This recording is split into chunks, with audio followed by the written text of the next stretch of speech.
Hello guys, আসসালামু আলাইকুম। তো দেখতেই পাচ্ছেন এখানে অনেকগুলো খাবার, আর এই খাবারগুলো পাঠানো হয়েছে ইমন ভাইয়ের উকিল শ্বশুর বাসা থেকে। তো আমিও এই খাবারগুলো টেস্ট করছিলাম, আর আমি অনেক বেশি মজা করে খেয়েছি।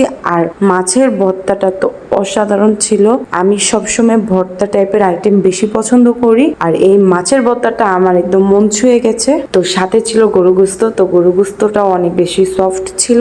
আর আলু, গরু গোস্তের আলু তো সবারই পছন্দের হয়, এটা তো বলার কিছু নয়। তো এখানে আমি ভালোভাবে গরু গোস্তর সাথে আলু মিক্স করে, পোলাওর সাথে মিক্স করে মাখিয়ে খাচ্ছিলাম। আর বিয়ে বাড়ির রোস্টের মতন যদি বাসায় রোস্ট বানানো হয় তাহলে তো আর কথাই নেই, মানে রোস্ট একদম ফিনিশড হয়ে যাবে, এরকম একটা কথা। আর বিয়ে বাড়ির রোস্ট তো এটা সবারই অনেক অনেক বেশি পছন্দের হয়। আর এই মাছের যে কারিটা ছিল, এই কারিটা এত বেশি মজা হয়েছে। আমি নর্মালি কিন্তু বেশি মাছ খাই না, কিন্তু এই মাছটা এত বেশি মজা হয়েছিল যা বলার বাহিরে। আমি পুরো কারি দিয়ে পোলাওটা ফিনিশড করে ফেলেছিলাম। ওই দিনের সব খাবারগুলো অনেক বেশি মজা হয়েছিল।